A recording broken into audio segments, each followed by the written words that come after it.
Es momento de comenzar. Empieza a ver el video del módulo 5 de 5 y sigue las indicaciones antes dadas. Hola, ¿qué tal? De nueva cuenta ya estamos otra vez listos para abordar otro tema en relación a la materia de los derechos humanos que estamos comentando. Bien, en esta ocasión vamos a comentar el tema número 5, que se denomina medios de protección de los derechos humanos y principios de actuación policial. Bien, repito, este tema 5 se denomina medios de protección de los derechos humanos y principios de actuación policial.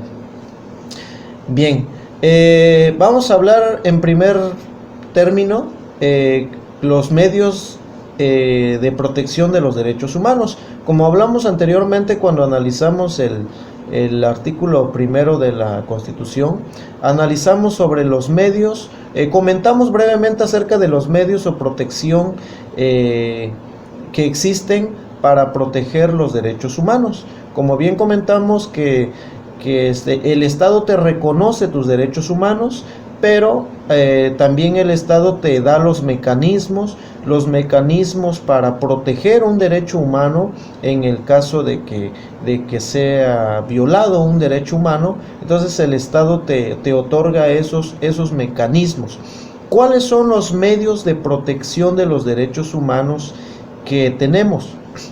Bien, en el sistema mexicano tenemos dos medios de protección de los derechos humanos que se denomina medios judiciales y medios no judiciales. Repito, los medios de protección de los derechos humanos se dividen o se clasifican en dos, en medios judiciales y medios no judiciales. Bien, dentro de los medios judiciales, obviamente se denomina así porque el que protege el derecho humano es una autoridad judicial, es decir, un juez. Por eso se llama medios judiciales. ¿Cuáles son los medios que se encuentran dentro de esta clasificación? Es decir, dentro de los medios judiciales tenemos en primer término el famoso juicio de amparo. ¿Sí? El juicio de amparo es un mecanismo, es un medio muy eficaz que contamos en nuestro país para proteger derechos humanos. ¿Sí? El juicio de amparo es un medio muy eficaz en nuestro país para proteger derechos humanos. Es decir, si una persona se ve afectado en sus derechos humanos por una autoridad, ya sea por una acción o por una omisión de la autoridad, en este caso tiene ese derecho de acudir o de promover un juicio de amparo ante un juez federal, es decir, ante un juez de distrito. Puede acudir dependiendo el acto reclamado que vaya a promover, ¿no? En este caso, los jueces que conocen de un juicio de amparo, pues puede ser un juez de distrito, un juez unitario, un juez colegiado o la Suprema Corte de Justicia de la Nación, dependiendo el tipo de acción, de acto reclamado que va a ejercer el quejoso en este caso. Bien, entonces ese es un medio judicial, el juicio de amparo. También tenemos las acciones de inconstitucionalidad. Es un principio de las acciones de inconstitucionalidad se promueve en el caso de que uno de los tres poderes, en este caso poder legislativo, poder judicial o poder ejecutivo, invada la esfera de competencia de otro poder. Es decir, si el poder ejecutivo invade la esfera de competencia del poder legislativo, ¿sí? O del poder judicial, en ese caso entonces se promovería una acción de inconstitucionalidad, toda vez de que existe el principio de división de poderes. Y también tenemos las controversias constitucionales, ¿sí? Las controversias constitucionales también cuando una norma no esté acorde con la Constitución. Entonces, en este caso existe una controversia constitucional, porque la norma secundaria no es compatible con la Constitución política de los Estados Unidos mexicanos, es decir, se contrapone. Entonces hay una controversia constitucional. Entonces, dentro de los medios judiciales, vuelvo a repetir, se encuentran el juicio de amparo, las acciones de inconstitucionalidad y las controversias constitucionales. Bien, esos medios se encuentran, esos mecanismos de protección se encuentran dentro de los medios judiciales de protección de los derechos humanos. Por otra parte, dentro de los medios no judiciales se encuentra, dentro de los medios judiciales, aclaro, se refiere a que la autoridad o el organismo que va a conocer de una violación a los derechos humanos es una autoridad que no depende del poder judicial, es decir, que no son jueces los que van a conocer. Por eso se llaman medios no judiciales. Dentro de los medios no judiciales tenemos lo que es la Comisión Nacional de Derechos Humanos. La Comisión Nacional de Derechos Humanos, pues es un organismo, como lo vimos anteriormente, creado en 1992, que fue elevado a rango constitucional los derechos humanos en el artículo 102 en su apartado B de la Constitución. Entonces, la Comisión Nacional de los Derechos Humanos es un organismo de protección de derechos humanos. Así también en cada uno de los estados de la República Mexicana, como bien saben, se encuentra la Comisión Estatal de Derechos Humanos. Cada estado, cada entidad federativa tiene una Comisión Estatal de los Derechos Humanos, que son también encargados de proteger los derechos humanos. Es decir, en caso de que una persona se ve afectada en un derecho humano por una autoridad, entonces en este caso acude ya sea a la Comisión Nacional de Derechos Humanos o a la Comisión Estatal de los Derechos Humanos a presentar una queja, o en su caso a solicitar una medida de protección a sus derechos humanos. Bien, asimismo podemos citar otros medios de protección de derechos humanos también que existe, como por ejemplo la Profeco, la Procuraduría Federal del Consumidor. También es un organismo que protege derechos humanos del consumidor. Asimismo tenemos la Procuraduría Agraria, que también protege derechos humanos de los campesinos o de alguna persona que tenga algún problema o algún asunto de tipo agrario. Asimismo tenemos la Procuraduría Federal del Medio Ambiente, ¿sí? Es un protector de derechos humanos en relación al medio ambiente, toda vez de que, de acuerdo con la Constitución, tenemos un derecho humano que se llama el derecho humano a un ambiente sano. Entonces, en este caso se encuentra la Procuraduría Federal del Medio Ambiente para proteger derechos humanos. Asimismo se encuentra la Comisión Nacional de Arbitraje Médico. Esa Comisión Nacional de Arbitraje Médico también protege derechos humanos en el caso de que una persona siendo beneficiario de un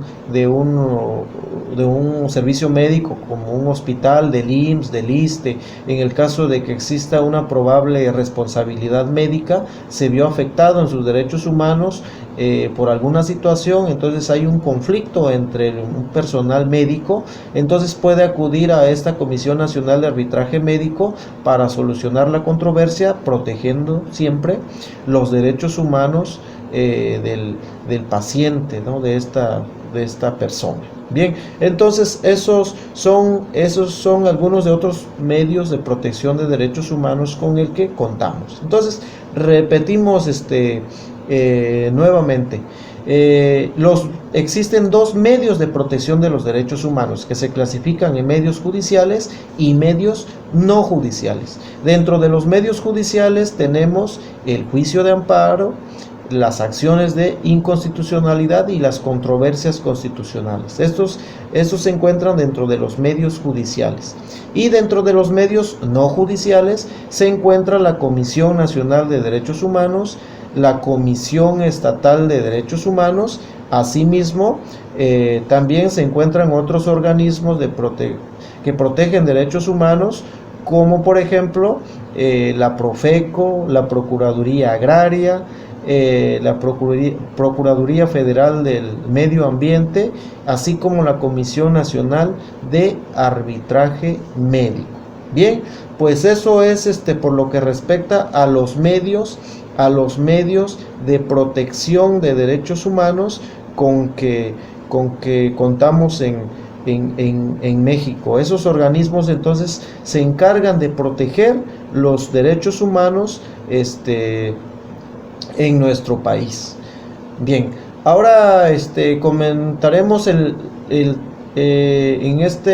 subtema de principios que rigen la actuación de las instituciones de seguridad pública, conocidas como principios de actuación policial. Sí, repito, principios que rigen la actuación de las instituciones de seguridad pública o principios de actuación policial.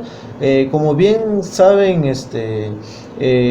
dentro de la policía, dentro de la función policial, se encuentran 6 principios básicos o base de la actuación policial. Estos principios se encuentran estipulados en el artículo 21 en su párrafo 9. ¿Cuáles son esos 6 principios que establece el párrafo 9 del artículo 21 de la Constitución? Son el principio de legalidad, el principio de objetividad, el principio de eficiencia, el principio de profesionalismo, el principio de honradez y el principio de respeto a los derechos humanos. Esos son los 6 principios, los principios de actuación policial. Vamos a comentar brevemente cada uno de estos principios. Primero, el principio de legalidad. El principio de legalidad dice que el valor de la legalidad hace referencia a un sistema de leyes que debe ser cumplido. La legalidad es todo lo que se realiza dentro del marco de la ley, la cual aprueba o sanciona determinadas acciones. ¿Qué quiere decir esto entonces, el principio de legalidad? Esto significa que la actuación de la policía siempre deberá estar apegado a lo que marque la ley, ¿sí? Dentro de la ley.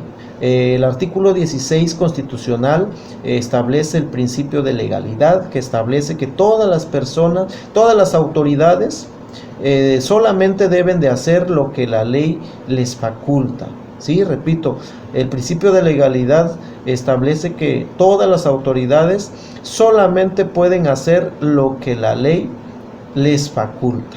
Por el contrario, todos los ciudadanos pueden hacer todo lo que la ley no les prohíbe, ¿sí? Entonces, en cuanto al principio de legalidad, significa que la policía o cualquier autoridad solamente puede hacer lo que la ley le faculta. Muy bien. En cuanto al principio de objetividad, dice que desde el punto de vista de los valores que deben respetarse en la seguridad pública, la objetividad aparece como la capacidad de ser neutral e imparcial y no dejarse llevar por los prejuicios a la hora de emitir un juicio o dar un testimonio. Por ejemplo, ser objetivo es basar las afirmaciones en evidencias suficientes y claras, en lugar de basarse de suposiciones. La objetividad se relaciona con la veracidad, que consiste en no mentir, en no falsear los hechos intencionalmente. La veracidad es tener la intención de expresar los hechos tal como son. Toda forma de comunicación de la policía ha de ser veraz, tanto en la palabra como en el llamado de informe o en cualquier respuesta a las preguntas de las autoridades competentes. Entonces, ¿qué quiere decir esto? Que la policía, en este caso, en atención al principio de objetividad, entonces no debe de basarse en prejuicios a la hora de emitir un juicio, sino que debe de basarse en hechos. Esto, por ejemplo, que la policía, por ejemplo, no puede detener a una persona o hacerle una inspección a una persona por simples suposiciones que estaría cometiendo un hecho delictivo. Por ejemplo, por el hecho de que una persona traiga un tatuaje o por la forma en que se vista una persona o de su apariencia, eso no quiere decir que la persona sea un delincuente, sino que el policía, para poder realizar una actuación policial, debe de basarse en hechos objetivos, ¿sí? Eso significa entonces el principio de objetividad. Bien, por lo que respecta al principio de eficiencia, este consiste en lograr lo que uno se propone y es una de las características más importantes del profesionalismo, porque una persona que actúa de manera profesional en su trabajo sabe utilizar los recursos a su alcance para lograr sus metas. La eficiencia es un valor instrumental, es decir, siempre es un medio para lograr algo. Alguien es eficiente cuando utiliza los recursos de la mejor manera posible para lograr los objetivos que se proponen. Entonces, eso es ser eficiente, saber utilizar los recursos de la mejor manera posible. Asimismo, tenemos el principio de profesionalismo, que significa que a la hora de ejercer la tarea o actividad, la persona se desempeña de acuerdo a los mejores parámetros o normas de su profesión. En el caso de la policía, estos parámetros o normas son los de una buena práctica policial, es decir, eficacia, apego a los principios éticos y jurídicos y minimización el riesgo para los participantes en la situación. El profesionalismo exige una actitud de aprendizaje constante para el policía. Profesionalismo es actuar conforme a las mejores prácticas de una profesión y mantenerse siempre actualizados. Esto quiere decir que la policía entonces debe de actualizarse constantemente.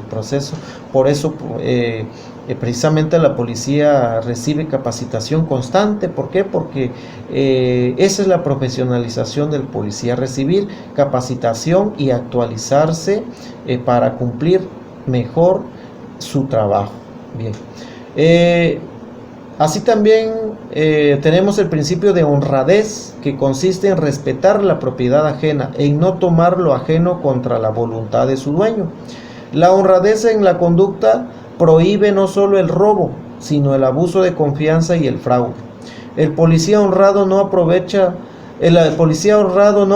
su posición y poder para quitarles a los demás sus bienes y obtener beneficios que no le corresponden. Entonces, el policía no debe de utilizar su uniforme o la posición que tiene para cometer delitos o para aprovecharse de la situación. Entonces, ser honrado es respetar lo ajeno.